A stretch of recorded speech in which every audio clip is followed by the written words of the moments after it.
देवियों और सज्जनों, जगदीश सोशल मीडिया नेटवर्क में आप सभी का दिल से स्वागत।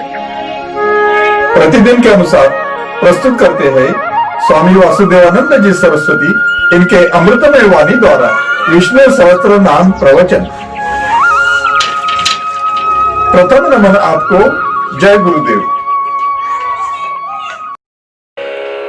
श्री विष्णु सहस्त्रनाम ज्ञान यज्ञ प्रवचन क्रमांक 253, श्लोक क्रमांक 39 और नाम क्रमांक 238। जय महाकाल। आज 11 जनवरी है। आज से अपने महामृत्युंजय महायज्ञ की पूर्णाहुति के ठीक 408 दिन शेष है। जय महामृत्युंजय महायज्ञ।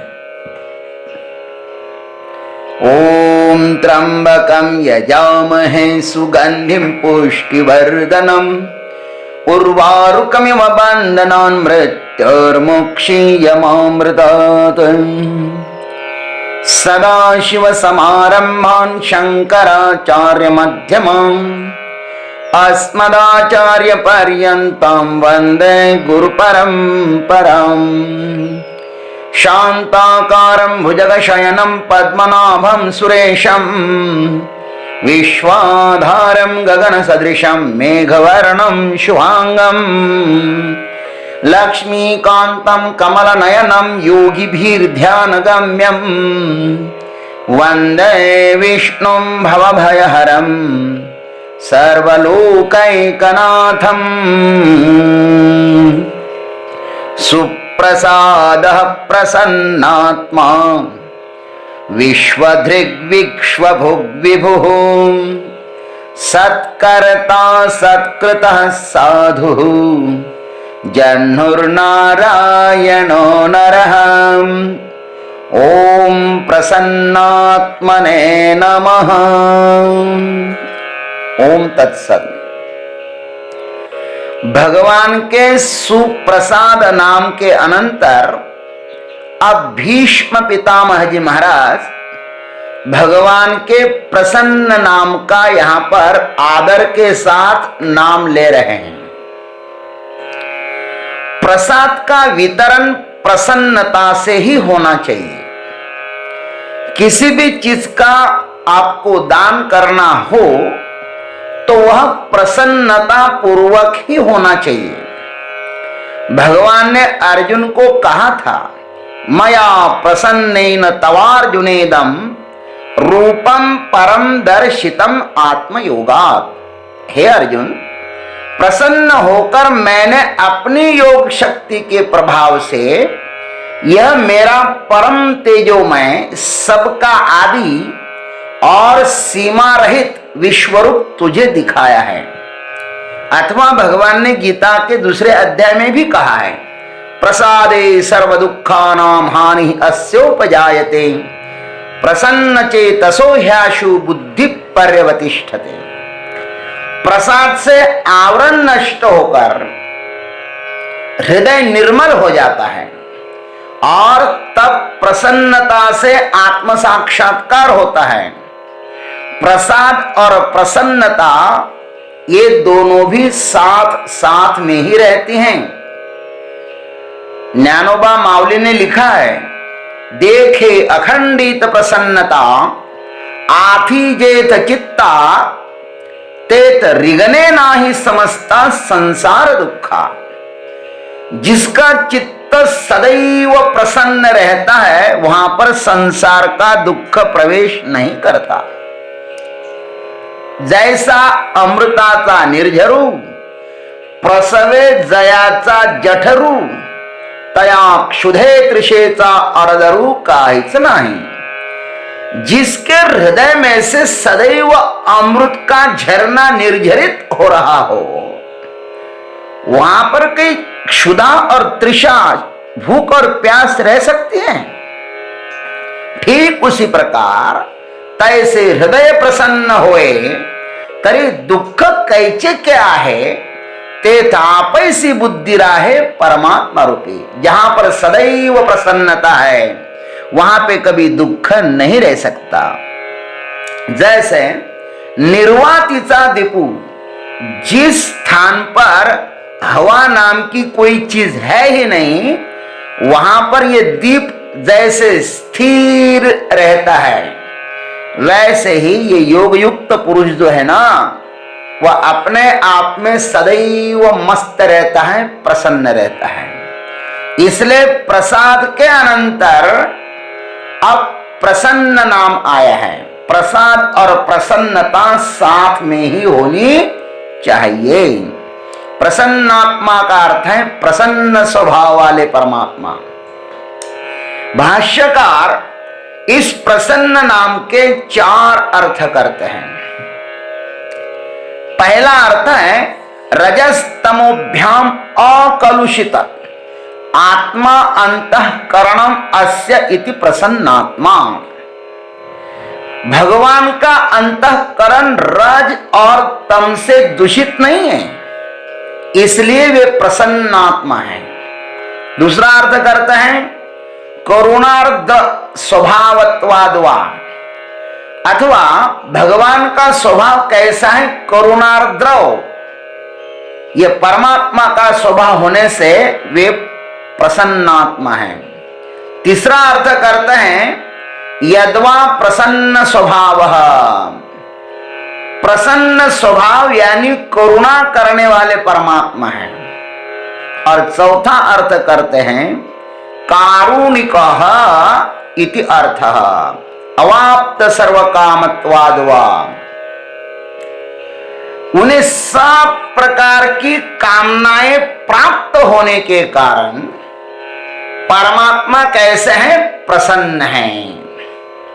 इस प्रकार ये 4 अर्थ किए हैं भाष्यकार ने। भगवान का अर्थ ही यह है कि वह परिपूर्ण है, अतः सब सात्विक विशेषण उनकी स्तुति करते हैं। इस संसार में सबसे अधिक सत्यम, शिवम और सुंदरम, इन 3 विशेषणों से कोई वस्तु है तो वह मात्र परमात्मा ही है। परमात्मा को कोई भी गुण स्पर्श नहीं कर सकते, इसलिए उसको त्रिगुणातीत कहते हैं। जैसे सागर का जल ऊपर से अशांत होता है और नीचे मात्र प्रशांत होता है, वैसे ही परमात्मा अपने स्वरूप में कैसे है, प्रसन्नात्मा है। भगवान का थोड़ा भी भजन करो ना, या थोड़ी भी उनकी सेवा करो, तो वे तत्काल ही प्रसन्न हो जाते हैं और अपने भक्तों को अभय नाम का वरदान देते हैं। ऐसी भगवान की घोषणा है। सकृदेव प्रपन्नाय तवास्मि इति याचते अभयम सर्वभूतेभ्यः ददामि तद्व्रतम मम। भगवान अपने भक्तों को अभय अभय वरदान देते हैं, फिर उसको कभी डरना ही नहीं पड़े। अथवा रामचरितमानस में भी उन्होंने लिखा है, कोटि विप्र बदलागहित जाहु आए शरण तजौ नहीं ताहु सन्मुख होई जीव जब मोहि जन्म कोटि अघना सहित बही। उस व्यक्ति को कोटि ब्राह्मण मारने का पाप लगता है जो व्यक्ति अपने शरण में आए हुए व्यक्ति का त्याग करते हैं। इसलिए भगवान किसी का त्याग नहीं करते। और भगवान ने कहा कि कितना ही पापी में से पापी हो, वह यदि मेरे सामने आता है ना, तो उनके कोट्यावधि जन्म के पाप नष्ट हो जाते हैं। लेकिन जो पापी होते ना, वो तो भगवान के पास आते ही नहीं महाराज। पापवंत कर सहज स्वभाव मोर भजन ते ही भाव न काऊ। जो पुण्यवान होते हैं ना, वही भगवान के पास आते हैं। भगवान तो बहुत ही उदार है। इसलिए गोस्वामी जी लिखते हैं, ऐसो को उदार जग माही बिनु सेवा जो द्रवय दीन पर राम सरिस को नाही, ऐसो को उदार जग माही। इस भजन को पूर्ण यदि सुनना है तो YouTube पर जाइए, हमारे गुरुजी स्वामी तेजोमयानंद महाराज ने इसको बहुत सुंदर से गाया है। ऐसो को उदार जग माही। भगवान तो महाराज करुणार्द्रव है, अल्प संतोषी है। उन्हें थोड़ा भी अर्पण करो न तो वे महान भय से तारते हैं। स्वल्पमप्यस्य धर्मस्य त्रायते महतो भयात्। द्रौपदी देवी ने भगवान को केवल एक साग का एक पत्ता मात्र खिलाया था, साग का एक पत्ता, लेकिन भगवान ने उसके बदले 60,000 दुर्वासा आदि ऋषियों को भोजन दिया था। अथवा द्रौपदी ने भगवान की कटी हुई उंगली पर एक कपड़े की चिंदी मात्र बांधी थी। कपड़े की चिंदी, उसका ही कोई मूल्य होता है, लेकिन भगवान ने उसकी महान भय से रक्षा की थी। उस एक चिंदी के कारण भगवान ने उनके लिए वस्त्रावतार धारण किया था। अजामिल ने केवल एक बार नारायण का नाम लिया था, वह भी भगवान का नहीं, अपने पुत्र का, तो भगवान ने उसको मोक्ष दिया। भगवान कितने करुणार्द्र है, इसके हजारों प्रमाण शास्त्रों में उपलब्ध है। अथवा भगवान ने हमें भजन करने के लिए देव दुर्लभ मनुष्य देह दिया है ना भाई, इससे अधिक उनकी करुणा कौन सी हो सकती है। उस अकारण करुणा वरुणालय परमात्मा ने हमें इतना सुंदर दिया शरीर यह, लेकिन हम इतने कृतज्ञ हैं कि उस परमात्मा का भजन भी नहीं करते हैं। पता नहीं अगली बार वो ये शरीर देगा भी या नहीं। भगवान तो अकारण करुणा वरुणालय हैं, और करुणा वही कर सकता है जिसको जीवों को हित पता है। जीवों का हित जिसे पता है ना, वही करुणा कर सकता है। हमारे जीवन में आई हुई प्रत्येक परिस्थिति हमें उस करुणा वरुणालय की खबर देती है। अपने प्रति जो सावधान है, जो जागृत है, वह महात्मा प्रत्येक परिस्थिति में जागने का ही प्रयत्न करता है। यह परिस्थितियों में नहीं अटकता, अपितु प्रत्येक परिस्थिति की गहराई में झांक कर देखता है कि मेरे प्रभु ने मेरे हित के लिए भेजी है। जो आपका काम है वही प्रसन्नात्मा को उपलब्ध हो सकता है। जिसे आत्म साक्षात्कार हो गया है, उसके जीवन में अब कोई कामना शेष नहीं है। इसे कौन अशांत कर सकता है। श्रुति ने स्वयं कहा है, आत्मानं चेद विजानीयात् अयम अस्मीति पुरुषः किमिच्छन् कस्य कामाय शरीरं अवसंज्वरेत्। बृहदारण्यक श्रुति ने कहा है 4:4-12 में, यह सदैव अपनी मस्ती में प्रसन्नात्मा बनकर मस्त रहता है। प्रसन्नात्मा इस नाम में बहुत ही गहरे रहस्य छिपे हुए हैं। शरशैया पर पड़े हुए पितामह भीष्म जीवन के अंतिम क्षणों में असाधारण बात नहीं कर सकते। प्रभु का एक एक नाम उन्हें आत्म साक्षात्कार करा रहा है। हमें भी वही अनुभव करना चाहिए। परमात्मा से हम यही भीख मांगते हैं कि हे प्रभु, आप हमें भी आत्म साक्षात्कार की यात्रा करवाएं।